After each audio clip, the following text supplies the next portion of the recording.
Olá pessoal, sejam bem-vindos a mais um Rede Social Entrevista. Hoje nós temos a oportunidade de conversar com o Marcelo Miranda, que vai falar sobre tecnologia, sobre as suas experiências. Ele até morou fora do país. Daqui a pouco vocês vão saber tudo e mais um pouco da história dele e deles, né? Porque hoje ele é dono de uma família, dono também de uma empresa. Então vocês vão aprender demais. Mas antes, eu preciso falar dos nossos apoiadores, que graças a eles nós temos nosso rede social entrevista, Barbearia do Galo, onde você pode cuidar do seu estilo, cortar o seu cabelo, fazer a sua barba. Também nós temos Volzira de Caieiras, fábrica de bolos Volzira de Caieiras, para você tomar aquele café da manhã ou café da tarde com bolos que vão trazer o ambiente mais delicioso. Você vai gostar bastante. Nós também temos a Talento Car, onde você vai cuidar do seu carro, dar aquele trato no seu carro, dar aquele talento no seu carro. E nós também temos a Mister Fit Home Caieiras, onde nós temos bebidas que você vai se hidratar e se refrescar e cuidar da sua saúde. Falando em cuidar da sua saúde, você precisa conhecer Estúdio Ti Personal em Laranjeiras, onde você vai cuidar da sua saúde mental e física e também crescer. Estúdio Ti Personal em Laranjeiras. Esses são os nossos apoiadores. Siga as redes sociais deles, conheça um pouco do trabalho de cada um e graças a eles nós estamos aqui para poder divulgar e contar histórias. Marcelo Miranda, seja bem-vindo ao nosso Rede Social Entrevista. Obrigado. Hoje nós temos a oportunidade de conhecer um pouco da sua história e conhecer quem é o Marcelo. Por favor, nos conte qual o seu perfil atual, quantos anos você tem, se você tem filhos, como que está hoje o seu perfil. Eu tenho 50 anos, sou casado, tenho dois filhos, o Enzo de 18, a Emily de 16. Esse é o seu perfil atual. E Isso. Marcelo, você nasceu aonde? Você veio para onde, né? Porque hoje nós estamos aqui em Caieiras, mas você nasceu aqui em Caieiras, veio para Caieiras. Como é que foi a sua infância? Eu nasci em São Paulo, né? Eu digo até que eu brinco muito com isso, porque eu falo que eu nasci na Paulista, né? Eu nasci lá na maternidade de São Paulo, que ficava na Frei Caneca, se eu não me engano, Frei Caneca. Não lembro agora exatamente onde era o endereço, mas enfim, nasci lá em São Paulo e aos 2 anos de idade eu vim para Vila Rosina. Você veio para Caieiras, chegou ali na Vila Rosina e teve praticamente a sua infância e adolescência na Vila Rosina. E como que foi a sua adolescência, a sua infância ali na Vila Rosina? Você era o menino de estar jogando bola na rua, estar subindo em pé de árvore, de estar aproveitando, ou você se dedicava mais aos livros, aos estudos? Como que foi a sua infância? A minha infância na Vila Rosina foi maravilhosa. Vivia 24 horas na rua, vamos dizer assim, no modo de dizer, né?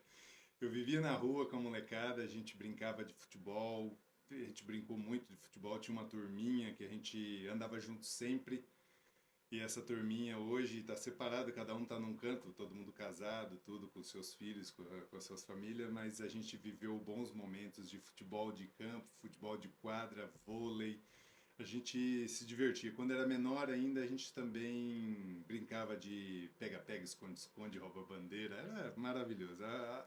A infância foi maravilhosa. Foi muito bom com os amigos. Você foi o Marcelo ali ativo, então, na sua infância, porque nós estamos falando de uma época totalmente diferente, que hoje é mais difícil as crianças estarem tendo acesso à rua, a brincar, por conta da segurança, né? Mas você pegou aquela época de aproveitar, de ficar até mais tarde na rua, você chegou a conhecer o Chapelão, que muitas pessoas falam ali na Vila Rosina? Sim, sim, sim, sim. Eu aproveitei demais. Eu conheci sim o Chapelão. Eu dei alguns mergulhos lá, vamos dizer assim, né? Foi uma época muito boa. Eu aproveitei demais. Se comparado à época da minha infância, da minha adolescência para hoje, adolescência e a infância e a adolescência dos meus filhos, não curtiram nem 1%. Você teve essa oportunidade, você tem irmãos? Qual é o tamanho da sua família aí para saber se eram mais os amigos ou os irmãos estavam mais conectados contigo? Eu tenho mais dois irmãos, uma irmã que é a do meio, né? Eu sou o mais velho da família, tenho uma irmã do meio e tenho um irmão mais novo. Então a família Uma família não muito grande, vamos dizer assim, uma família pequena. E aí, Marcelo, você já tinha essas experiências de começar a dar passos para hoje ter a sua profissão? Já se espelhava em alguém? Ou o seu contato era mais fora das tecnologias naquela época? Ah, naquela época era fora da tecnologia, nem sonhava com isso, né? Acho que nem almejava isso naquela época. Eu lembro de quando eu era bem pequeno, 9 anos de idade, eu ficava sentado na frente de um bar que ficava perto de casa. E aí o dono desse bar chegou para mim e me convidou para ajudar lá para não ter que ficar na rua, né?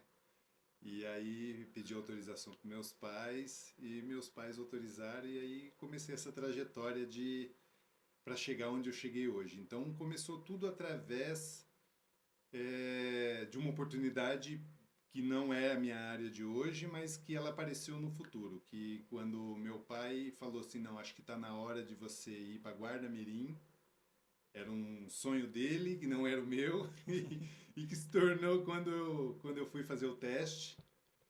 Eu fui reprovado, ele não gostou, ele ficou muito chateado comigo. E eu, para mostrar para ele que que não, eu era capaz de fazer aquilo, eu fui lá, estudei, passei no teste e fui para Guarda-Mirim e lá eu conheci o computador. E a partir daquele momento me acendeu uma chama que foi crescendo a cada dia, a cada ano e, e me tornei o profissional que sou hoje na área de tecnologia. E aí, você falando dessa questão do guarda-mirim, muitas pessoas que estão nos assistindo não têm nem noção o que é um guarda-mirim. Você poderia explicar o que é um guarda-mirim ou quais foram as experiências que você teve na guarda-mirim ali, o que você fez diretamente ou indiretamente, qual foi o departamento ali que você contribuiu?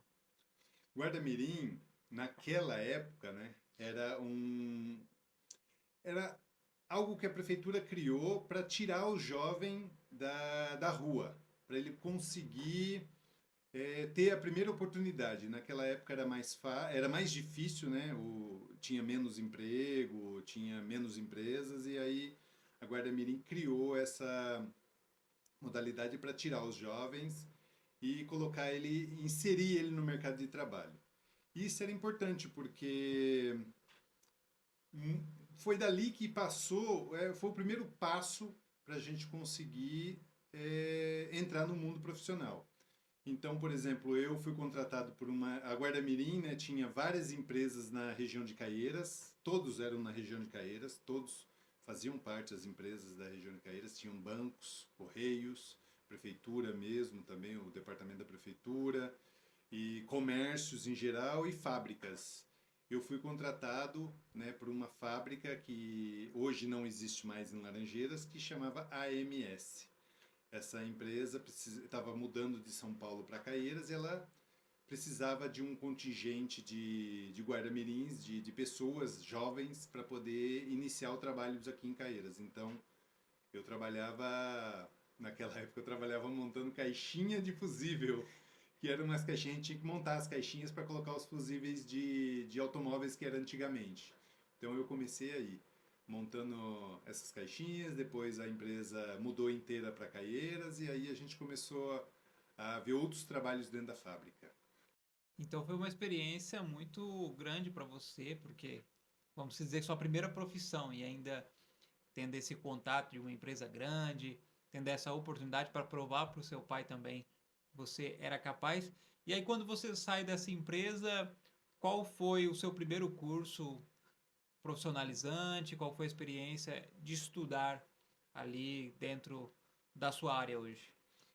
A minha primeira experiência foi quando essa própria empresa que eu trabalhava de guarda-mirim, que aos 14 anos eu fui contratado, registrado, e aí eu comecei a atuar lá dentro, primeiro como office boy, depois saída da guarda-mirim eu comecei a trabalhar como office boy, depois de office boy eu fui para a produção, e da produção eu pedi para voltar para o escritório para mim poder trabalhar com o escritório. Não gostei de trabalhar na produção e aí comecei a trabalhar no escritório. O escritório tinha o computador, eu conheci, me apaixonei. A empresa viu que eu tinha uma curiosidade muito grande e foi aí que ela me pagou o primeiro curso, o curso de informática, que eu estudei na Microcamp, que hoje não existe mais também. E aí, através desse curso, foi que abriu os leques para mim poder hoje estar participando de aprendendo toda a tecnologia. E aí você teve esse primeiro contato com o computador e a sua relação com ele, como que era? Porque você chegava na empresa, tinha o contato com o computador. Eu acredito que você aproveitava o máximo que você tinha, mas chegava em casa, você tinha um computador também? Você tinha esse acesso ao computador ou o seu contato era só no trabalho mesmo? O acesso no computador, ele não era tão simples, né? Ele era uma coisa muito nova no Brasil, principalmente, que nós tínhamos o mercado de reserva naquela época, então quase ninguém tinha computadores, era mais as empresas. Então era uma coisa que a gente aprendia todos os dias, um comando novo, algo tudo surpreendia, era muito legal aquilo. Era muito surpreendente, vamos dizer assim, porque era tudo muito novo, quase ninguém tinha esse acesso a essa tecnologia e eu estava aprendendo todos os dias um comando novo, algo novo e todo dia eu ficava feliz, todo dia eu me surpreendia. E não tinha computador em casa porque realmente era muito caro, não era acessível à minha família naquela época. E aí você foi evoluindo ali dentro da empresa, você ficou quanto tempo ali trabalhando nessa empresa e também nessa área, né? Porque você foi se desenvolvendo na tecnologia. Nessa empresa eu fiquei trabalhando desde quando começou Guarda-Mirim até eu sair dessa empresa, foram 7 anos trabalhando de lá. Não propriamente só com o computador, eu usava o computador muito para fazer os meus trabalhos dentro da empresa e quando eu saí dessa empresa foi aí que eu comecei a... Terminei o meu curso de informática, que não tinha terminado ainda, e dentro desse curso de informática que surgiu a oportunidade de eu seguir a minha área. E aí você segue para sua área, você vai fazer outros cursos, porque as pessoas pensam assim, ah, Marcelo ele fez um curso de informática, falou, já estou formado, agora não estudo mais, agora encerrou minha parte, né? Só que eu costumo dizer aqui nas entrevistas, né? Que quando a pessoa faz o primeiro curso profissionalizante, quando ela termina a primeira faculdade, na verdade, aí que ela vai ter que estudar, né? Porque ela vai para o mercado de trabalho, vai ter que se atualizar diariamente, vão ser novos desafios. Não é que se encerrou, na verdade começou uma nova etapa na vida das pessoas. E aí você sai dali, qual foi o outro curso que você foi fazer, quais foram as qualificações profissionais? Depois que eu terminei esse curso, eu comecei a focar a faculdade. E aí demorou mais um ano e pouco, aí eu já prestei vestibular, passei e comecei a estudar tecnólogo da informação, que era o curso da época, né? E aí na faculdade era outros horizontes, a gente começou a estudar tudo que eu gostaria de ter aprendido antes e num cursinho, vamos dizer, de informática não teria. A faculdade abriu um leque muito grande e muitas oportunidades de vários outros cursos que foram surgindo com o tempo. Fiz curso no famoso prédio Robocop, que fica lá próximo do Morumbi. Foi um curso de rede Novell, que é uma rede que não existe mais hoje. Hoje é basicamente rede Microsoft. E esse curso foi já na faculdade foi um dos cursos que eu fiz. E outros cursos foram aparecendo conforme a oportunidade de eu estar dentro da faculdade. E aí você teve a oportunidade de ir para o Japão. Assim que você terminou a faculdade ou qual foi a distância de tempo entre você estar morando no Brasil e ter a experiência de morar no Japão?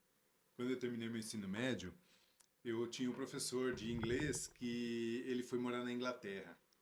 E aí eu fiquei sabendo, e eu conhecia a família dele. E aí o que eu fiz? Eu fui atrás da família para perguntar para ele se eu poderia ir para a Inglaterra, para poder morar lá, estudar, para poder conseguir sair fora do Brasil, né? E aí ele me deu o contato, eu fiz contato com ele lá, e ele olhou para mim e falou assim, ó, simplesmente tira a documentação, não olha para trás e vem. Mas eu olhei para trás. Eu olhei para a família, eu olhei para os amigos, eu tinha um relacionamento de namoro, então eu olhei para todo mundo naquela época e eu não quis, não tive coragem. E o tempo passou, conheci minha esposa, tive meu primeiro negócio que aí foi uma oportunidade que eu tinha, porque antes de eu ter o meu primeiro negócio, na verdade, veio um pouco antes de eu conhecer minha esposa. Eu tinha uma sala de informática na minha casa. Eu tinha dado aula já depois desse tempo que eu passei do cursinho, da faculdade. Eu dei aula na Microcamp. E depois dessa aula da Microcamp, eu montei uma sala de aula em casa, na Vila Rosina. E aonde eu tive várias experiências com computador. Aí já tinha dado aula, aí eu comecei a entrar na experiência de manutenção. E aí depois dessa experiência nasceu a primeira empresa, que foi a Microset Informática, que hoje também não existe mais. E um aluno nosso, um aluno meu, né?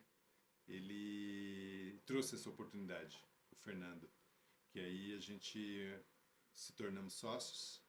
E sócio dessa empresa, eu conheci minha esposa, que era uma cliente. E aí, quando eu conheci essa pessoa, né, a Roseli, e a gente começou um relacionamento e anos depois veio a oportunidade de a gente ir para o Japão. Mas por que ir para o Japão? Você conheceu a sua esposa, você teve essa experiência, você já tinha olhado para trás em relação a outra oportunidade internacional, e por que para o Japão você não olhou para trás, olhou para frente e foi? Eu acho que o Japão foi diferente porque eu já tinha uma experiência negativa de não ter ido. E era meu sonho morar fora do país, conhecer outros horizontes, conhecer outra cultura. Então, quando veio a segunda oportunidade, eu não pensei duas vezes. Eu falei assim, agora eu vou. E aí a gente conversou e deu tudo certo, tiramos visto e fomos embora. E aí a sua esposa tem alguma ligação com o Japão? Ela é descendente ou ela também tinha esse sonho de morar no Japão? Sim, a minha esposa é descendente japonesa, de filha de pai e mãe japonês, né? E ela já tinha experiência de ter conhecido o Japão antes de eu ir. E aí ela me ajudou muito quando eu cheguei lá, porque é um mundo novo. Então é tudo muito diferente, a cultura, tudo que a gente vive aqui no Brasil, lá é completamente diferente. É tudo muito mais organizado, tudo muito diferente do que a gente vive aqui. Então, ela foi um ponto muito positivo assim para a gente conseguir, eu conseguir me adaptar a um país completamente diferente do nosso. Você chega no Japão com a sua experiência do Brasil e você precisava arrumar emprego, né?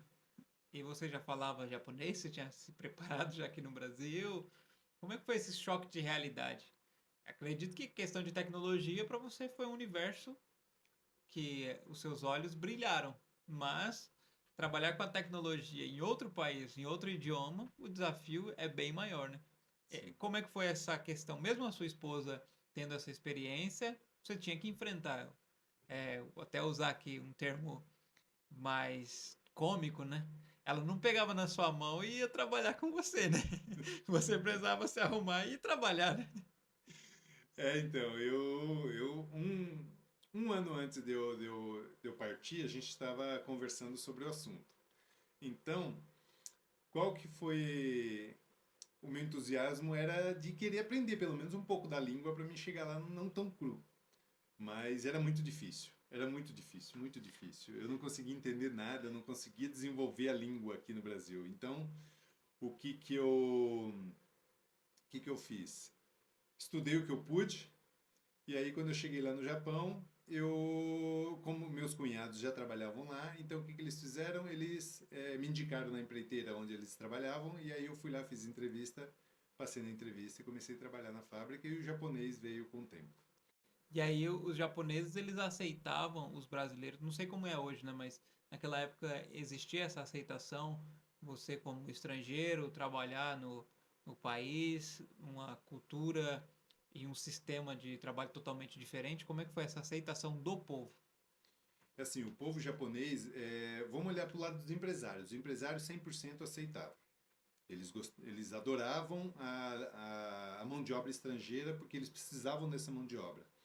Já o povo japonês, vamos dizer que era 50%, 50%. 50% do povo gostava dos estrangeiros estar lá, não faziam diferença, para eles até de certa forma era um certo aprendizado, saber de outra cultura, conhecer pessoas de outra cultura, e tinha um povo que não gostava ou era indiferente, não se importava, mas não tinha, vamos dizer assim, uma parcela da sociedade lá não gostaria que a gente estivesse lá.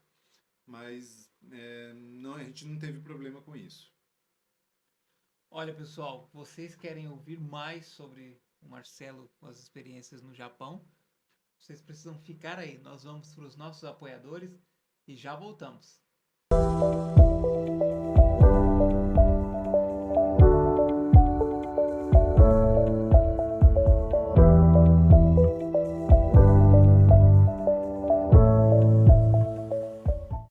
Estamos de volta. Esses são os nossos patrocinadores e os nossos apoiadores.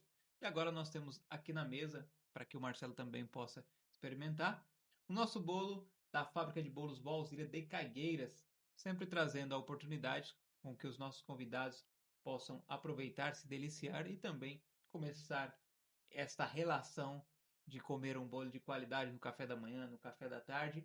Fábrica de bolos Valzira de Cagueiras. O diferencial é que é feito com muito amor e dedicação. E o detalhe, se você é intolerante à lactose, você pode comer tranquilamente, porque eles não utilizam leite, em sim o suco da fruta, do sabor que você escolher. Então você pode tranquilamente levar para casa, presentear alguém, ter aquele momento em família, em amigos ou até mesmo na reunião. Fábrica de bolos Valzira de Caieiras. E para você se hidratar e ter aquela oportunidade de tomar um suco de qualidade e cuidar da sua saúde, Mister Fit Home Caieiras, onde você encontra sucos de vários sabores, mas sempre cuidando da sua saúde. Falar em cuidar da saúde, você precisa estar sempre em atividade, então você conhece o Ti Personal Studio em Laranjeiras, onde você vai ter um espaço para treinar, ter a oportunidade de conhecer pessoas novas e profissionais que vão estar sempre preocupados com o seu bem-estar para que você venha evoluir. Estúdio Ti Personal em Laranjeiras. Marcelo, fique à vontade, você pode comer o bolo da fábrica de bolos Valzira de Caieiras e também aproveitar para experimentar e tomar seu suco da Mister Fit Home Caieiras. Muito bom. Sabor leve, né? Tem uma textura leve e um sabor bem marcante. Muito bom. Gostei. Bolo delicioso. Aí fica você também à vontade para poder experimentar, você conhecer os produtos da Mister Fit Home Caieiras e também da fábrica de bolos Valzira de Caieiras. O suco tem essa mistura, é muito refrescante, né? Uma mistura gostosa. Gostei. Tem uma qualidade muito boa. É que nós temos hoje aqui melancia, suco de limão e água natural também. Essa é a opção que nós temos hoje, mas você pode encontrar outras opções com a Mister Fit Home Caieiras. Marcelo, não sei se lá no Japão você tinha os sucos da Mister Fit Home Caieiras ou comia os bolos da fábrica de bolos Valzira ou se você treinava em alguma academia do tipo personal. Mas qual foi a experiência marcante que você teve no Japão? Porque você morou só um mês lá, não foi? Não. Lá no Japão eu morei 6 anos e meio. E uma experiência marcante lá foi logo quando eu cheguei. Não conhecia, não falava a língua japonesa. E aí eu estive numa loja de eletroeletrônicos e de repente um vendedor me seguindo para onde eu ia. E como eu não conhecia muito do país, eu achei que aquilo era normal, né? E aí eu andava para um canto, o japonês atrás de mim. Eu andava para um outro, o japonês atrás de mim. Eu parei, olhei pro japonês e perguntei o que foi em português. Não sabia nada em japonês, o que foi? E o japonês sem entender nada também. Fez um gesto com a mão dizendo que não é nada, né? Que é o gesto que eles fazem que tá tudo bem, não é nada. E saiu de perto e eu fiquei um pouco mais à vontade e depois eu saí meio estranho, né? Fiquei constrangido com aquela situação de um japonês me seguindo, e aí comecei a olhar ao redor e só eu estava sendo seguido, eu falei, tem alguma coisa errada. E você lá aproveitava, Marcelo, para poder explorar os lugares no Japão sozinho? Ou você procurava sempre ter alguém ali que te conhecesse para poder te orientar nos pontos turísticos ou até mesmo comer no restaurante? Como é que foi sua aventura aí de 6 anos? Então essa aventura aí do tempo, para poder fazer alguns passeios, no começo era mais eu e a esposa. Então a gente sempre ia junto e a gente não tinha muita dificuldade de comunicação nem nada, porque ela me ajudava muito.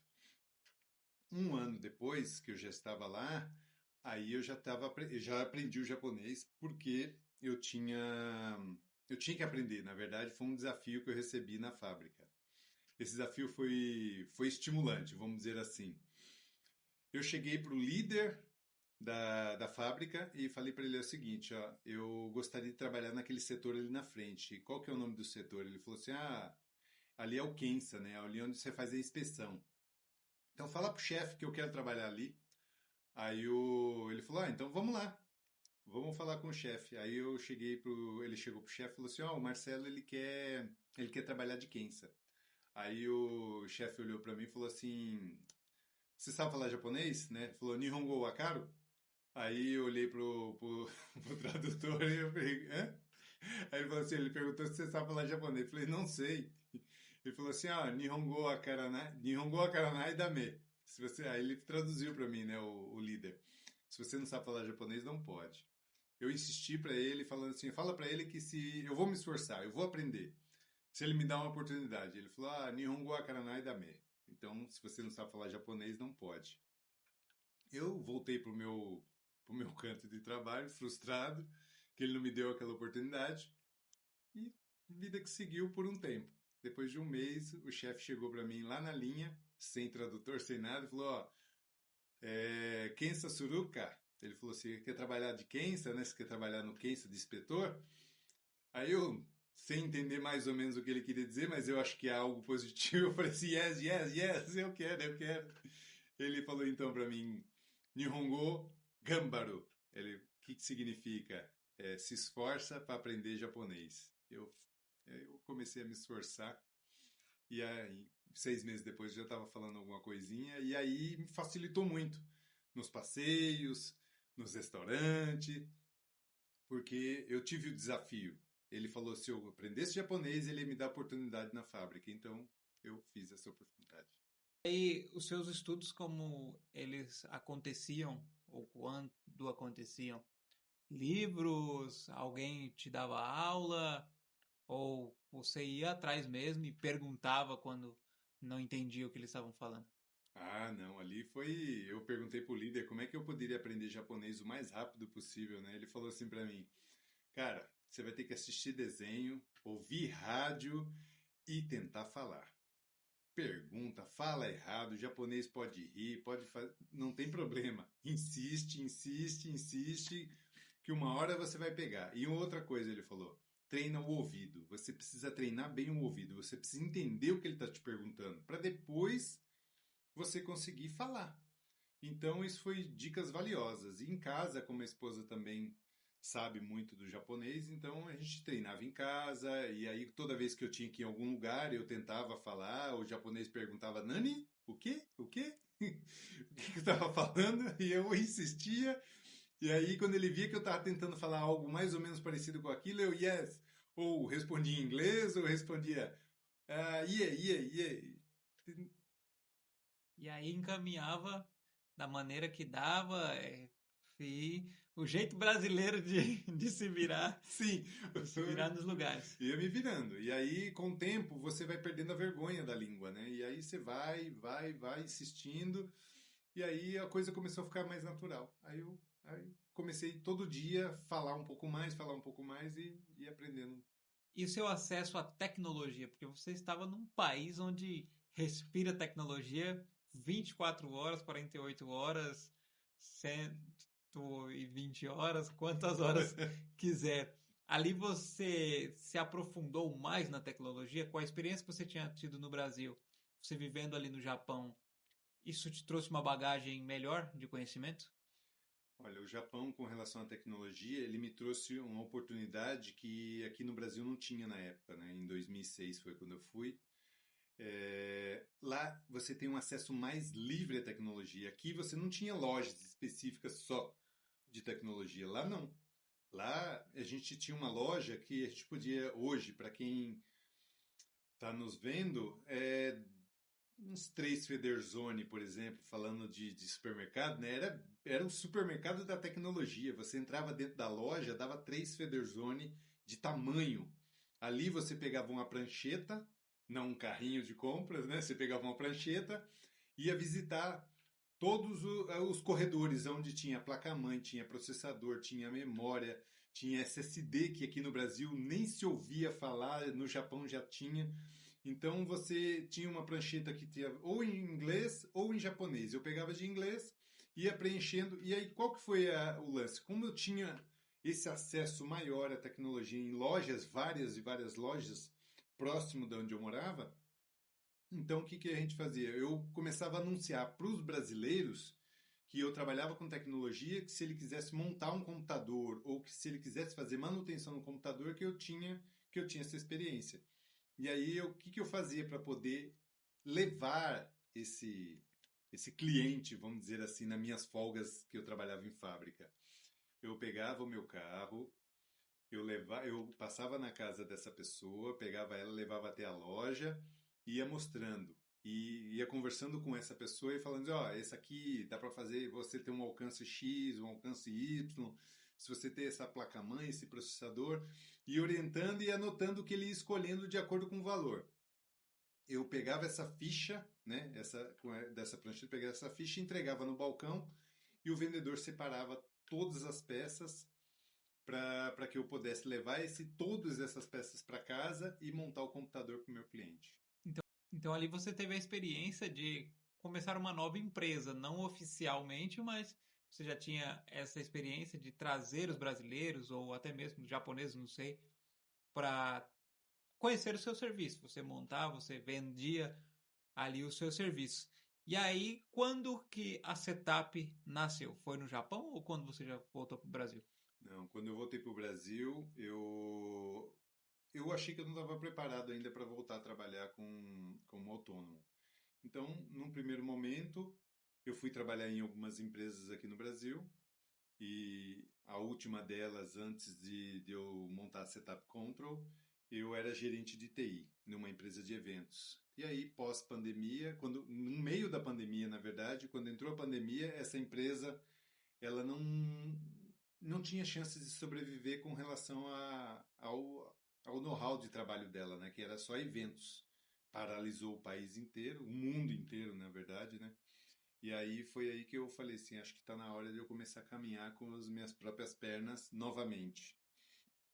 Foi aí que eu comecei a divulgar o meu trabalho, com tudo aquele risco que a gente tinha da pandemia, eu comecei a me precaver, máscara, álcool em gel, aquela coisa toda, e comecei a anunciar. As pessoas estavam muito carentes de tecnologia, de manutenção de tecnologia naquela época. Por quê? Porque nada estava aberto. Então as pessoas iam, eu tinha que ir até as pessoas, eu tinha que falar com as pessoas para poder falar, ó, eu posso te ajudar, eu posso te ajudar. E todo mundo trabalhando em casa, foi uma bela de uma oportunidade para mim começar a setup. Foi ali que eu comecei devagarzinho, e aí a coisa deslanchou muito rápido, foi muito, muito, muito rápido. Assim, eu quase que não tinha tempo para atender todos num dia. Tinha muito trabalho e agora nós chegamos num momento que as pessoas amam, as pessoas em casa, no trabalho, que estão acompanhando nosso programa, sempre comentam e amam acompanhar, que é o Verdades e Mitos. E hoje nós vamos saber do Marcelo verdades e mitos da tecnologia. Verdade ou mito? Meu computador, meu notebook parou, é só tirar da tomada, ligar de novo, que está resolvido. Isso é um mito. Esse mito não funciona, porque na verdade depende muito de qual é o defeito que foi ocasionado daquele computador parar de repente. Então é um mito você tirar da tomada ou apertar o botão de desligar ele, o seu computador travou. Você apertar o botão, desligou, 30 segundos depois ligou de novo e ele vai voltar a funcionar? Nem sempre. Então É mito falar que você vai desligar um computador e voltar a ligar depois de alguns minutos e ele vai voltar a funcionar. Nem sempre acontece. Uma verdade que você precisa ter para quem usa computador diariamente: você precisa fazer uma manutenção preventiva e corretiva periódica. Porque o seu computador, conforme você vai usando, ele vai consumindo memória, ele vai gerando arquivos temporários, ele vai tendo um desgaste e você precisa fazer essa manutenção para que esse computador volte a funcionar plenamente e você não passe raiva e não perca serviço. É verdade ou mito? Se meu computador está dando problema, eu vou lá, pego as ferramentas, abro o computador e vou testando, vou tirando peças. Quando ele voltar a funcionar, eu fecho e ponho para funcionar novamente. É mito, não faça isso, porque se você não tem experiência de fazer manutenção no computador, recentemente eu atendi um cliente que simplesmente abriu a máquina para limpar a máquina. Então ela começou a desmontar, tirar as peças e foi desmontando, desmontando, foi tirando as peças. E quando ele montou de novo, a máquina não ligava. O que aconteceu? Ele queimou a placa-mãe e queimou a fonte do computador só para fazer uma limpeza. Então não façam isso sem a experiência de um profissional. Verdade ou é mito de que eu tenho que estar sempre buscando uma atualização melhor para o meu computador para ter o desenvolvimento no trabalho? No caso de Windows 7, Windows 10, sempre acompanhar essa onda. Verdade, você precisa estar sempre com o seu computador bem atualizado para você ter um ótimo desempenho, porque a máquina, se está tendo uma atualização, se o software, no caso o Microsoft ou outro software de outra empresa, está disponibilizando, que é para uma melhora do seu equipamento. Então, sempre que tiver uma atualização, faça a atualização. É verdade, para o seu computador estar sempre em ótimo desempenho e não ter falhas. O que mais chega de serviço para hoje a Setup fazer em relação à lentidão do computador, a questão da troca de memória? Quais são os serviços que vocês mais pegam hoje? Hoje, acho que o campeão de vendas de serviço hoje é o computador lento. Ele chega muito lento, meu computador está lento, não consigo melhorar. E aí, quando a gente pega o computador e vai fazer um check-up antes de passar o orçamento para o cliente, o computador tem um HD mecânico. Esse HD mecânico, ele gera uma lentidão muito grande. Hoje, a tecnologia para os novos softwares, Windows 10, Windows 11, é SSD. Então, quando você tem um computador que ele está lento absurdo e ele não tem um SSD, você obrigatoriamente precisa trocar essa peça e fazer uma nova instalação. É verdade ou é mito de que qualquer antivírus resolve o problema de vírus no meu computador? É mito. Na verdade, quem resolve de não pegar vírus no seu computador é você mesmo. Você tomando os cuidados que às vezes até a televisão fala, às vezes na internet você lê alguma coisa sobre vírus. Não abrir e-mail que você não conheça, não acessar links ou sites que você não conheça. Isso vai prevenir o não pegar vírus. O antivírus ele está ali para te ajudar a proteger, mas ele não resolve tudo, porque às vezes o vírus ele é muito novo. E quando ele é novo, o antivírus não está preparado ainda para se defender dele. Então é mito, qualquer antivírus resolve o seu problema. E hoje vocês têm uma central ali de trabalho, uma operação de trabalho, e há necessidade de vocês estarem sempre se atualizando, como você falou dessa questão do vírus novo. Como que vocês agem em relação a isso? Eu cheguei lá, eu preciso resolver esse serviço. Será que a Setup conhece esse caso? E aí vocês pegam e dizem, olha, eu vou estudar esse caso, ou vocês vão ir lá e colocam a mão na massa? É assim, todo trabalho que entra para a gente primeiro ouve o que o cliente está dizendo para a gente ver o que ele está transmitindo para a gente de defeito, se é realmente aquilo. Porque às vezes o cliente ele tem ele é um pouco leigo, né, na área de tecnologia. Então ele ouviu falar ou ele pesquisou e viu algo sobre aquilo que está acontecendo, então ele traz a GID, põe o histórico para a gente do que está acontecendo. E o que a gente faz? A gente vai analisar e ver. É vírus?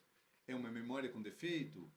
É um processador com defeito? Então depende muito de cada caso, é um caso diferente e nem sempre é vírus que provoca o problema no computador. E é verdade ou mito de que as pessoas evitam assistência técnicas por medo dos valores altos? Na verdade, as pessoas não evitam a assistência técnica por valores altos, e sim por desconfiança. No passado, quando se falava em assistência técnica, tinha aquela desconfiança de que o cara vai arrancar peça do meu computador e colocar uma peça, tirar uma peça boa e colocar uma peça ruim, tirar uma peça mais valiosa e colocar uma peça menos valiosa. Isso é o que deixa as pessoas desconfiadas da assistência técnica. E como tirar essa desconfiança das pessoas? Conhecendo o nosso trabalho. Nosso trabalho é um trabalho onde que, se eu precisar trocar um teclado de um notebook, se eu precisar trocar uma peça, um processador, se eu precisar trocar uma memória, alguma coisa, eu sempre vou devolver a peça velha, a peça com defeito para o cliente, para ele tomar a ação de falar, pode jogar fora, ou eu vou levar, eu mesmo jogo fora, enfim, a gente deixa essa transparência para o cliente para que ele não tenha problemas em achar que a assistência técnica todas são iguais ou igual no passado. A gente deixa isso todo transparente para que não tenha essa dúvida. E existe essa questão da pessoa falar assim: olha, Marcelo, não quero que a Setup compre as peças. Eu mesmo vou lá, compro, trago e vocês fazem só o serviço, só a montagem? Ou vocês se responsabilizam para falar: não, a gente precisa comprar porque a gente sabe da procedência, nós sabemos qual a peça ideal para poder fazer a montagem ou a aplicação? Não, hoje eu posso deixar bem a critério do cliente, porque nós temos um, uma acessibilidade muito grande com relação à compra de peças. Então, quando de repente eu passo o orçamento para o cliente que precisa trocar um SSD, e esse cliente, eu passo o orçamento, ele achou um pouco alto, e aí eu falo para ele, ó, você tem a oportunidade de comprar a peça, eu te mando o link do modelo da peça, ou do tamanho, enfim, e você fica à vontade em pesquisar na internet e comprar. Hoje é muito mais acessível que no passado. No passado, o cliente não tinha essa oportunidade de comprar isso pela internet, não tinha uma loja. Tinha várias lojas na Santa Ifigênia, mas hoje e no passado, a Santa Ifigênia às vezes causava um certo desconforto de saber se aquilo era original, se não é. Então, hoje é tranquilo. Se o cliente quiser comprar sua peça depois que eu passar o orçamento, porque ele acha que ele vai conseguir mais barato, porque na internet às vezes acha mais barato, não tem problema nenhum.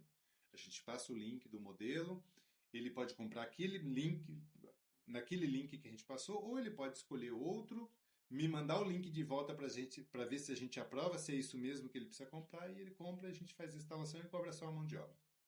Marcelo, chegamos no momento rede social do nosso Rede Social Entrevista. O que você dá like atualmente na sua profissão? O que você tem curtido? Eu tenho curtido alguns profissionais de tecnologia que divulgam um trabalho de manutenção, que tem algo mais moderno, algo mais que aprimora o meu trabalho. Então a gente tem acompanhado muito profissionais da área de tecnologia de manutenção, de novos equipamentos. Então eu tenho curtido muito essa turma, essa galerinha que pode ajudar no meu dia a dia, porque a gente não tem condições com esse universo gigantesco de tecnologia, não tem como a gente saber de tudo. Então a gente precisa estar sempre correndo atrás de sites, de haters e outros que divulgam os trabalhos, e a gente está sempre acompanhando para ver se a gente consegue também trazer o melhor para o nosso cliente. Que você dá dislike, você desaprova atualmente no mercado da tecnologia. O que eu dou dislike na área de tecnologia são essa crescente demanda de de hackers fazendo os acessos em pessoas que não têm conhecimento, mandando links, mandando. Eu recebo por e-mail todos os dias mais de 10 e-mails, muito mais que isso. Meus clientes também com certeza recebem muito isso. Aqueles links para você clicar, porque clique aqui porque sua encomenda foi bloqueada, clique aqui que você está com negatividade no banco, essas coisas. Eu reprovo Não, eu dou dislike severo nesses profissionais que estão usando a tecnologia para enganar pessoas e roubar pessoas. E o que você gostaria de compartilhar da Setup, uma promoção, uma novidade? Agora é o momento de você divulgar a sua empresa, Setup Control. A Setup Control hoje está com um braço dentro da Color Ink, que fica na Avenida dos Estudantes 198. E a gente tem uma gama muito grande de serviços para manutenção de computador, notebook, troca de tela, troca de teclado, troca de processador, troca de memória, upgrade. Ah, você chegou com o seu computador aqui, o seu desktop gamer que não está fluindo mais e precisa dar um upgrade nele. A gente vai dar upgrade no seu computador game e vai deixar ele muito mais fluido para você jogar todos os jogos atuais. O notebook ele não está indo muito bem porque ele está lento, mesmo tendo SSD. Às vezes ele tem pouca memória. A gente vai fazer o que? A gente tem uns cursos que a gente fez recentemente com umas ferramentas novas que a gente vai dar uma otimização no seu sistema operacional e esse sistema operacional vai ficar muito mais fluido e você vai sentir a diferença num clique e ver o quanto o seu computador vai produzir junto com você no seu dia a dia. A gente está com essa gama de serviços para fazer a manutenção de computador e notebook na parte de otimização. E você traz seu computador de manhã, após o almoço você já está com seu computador totalmente renovado para você trabalhar a sua semana, o seu mês e produzir e poder trazer muitos resultados para a sua empresa e para os seus estudos e para os seus pequenos e grandes negócios. Marcelo, quais são as suas redes sociais e também as redes sociais da Setup Control para o pessoal acessar lá, seguir vocês e também contratarem os serviços? A gente tem o Instagram, que é Setup Control BR. Lá você vai achar alguns vídeos um pouco antigos, já que a gente fez, não tão antigos, vão mais ou menos aí que a gente tem de alguns trabalhos que a gente realizou. Então lá você pode curtir algumas coisas do nosso dia a dia. E aí, telefone de contato para as pessoas mandarem mensagem ou ligar para vocês? Se você estiver precisando de algum orçamento, precisar tirar alguma dúvida, é o 11 98 728 4604. Marcelo, suas considerações finais, seus agradecimentos, seus beijos, seus abraços, para quem você quiser, fique à vontade. Queria agradecer aqui a rede social, que esse podcast para eu poder divulgar o trabalho. Tem uma demanda grande que o pessoal tem vários tipos de profissionais que eles estão divulgando, estão fazendo um trabalho maravilhoso. E eu queria agradecer a oportunidade de estar aqui e poder divulgar também o meu trabalho na cidade de Caieiras. Pessoal, vocês hoje conheceram o trabalho do Marcelo, da Setup Control, as experiências que ele teve. Marcelo Miranda, que hoje teve a oportunidade de compartilhar com vocês e também contribuir nos conhecimentos de todos que acompanham a rede social sobre tecnologia, sobre manutenções. E eu peço para você se inscrever no nosso canal, deixar seu like, compartilhar e eu conto com você na próxima entrevista. Agora nós vamos deliciar aqui nosso suco também, comer o nosso bolo da Valzira Caieiras e tomar nosso suco do Mr. Fit Home Caieiras.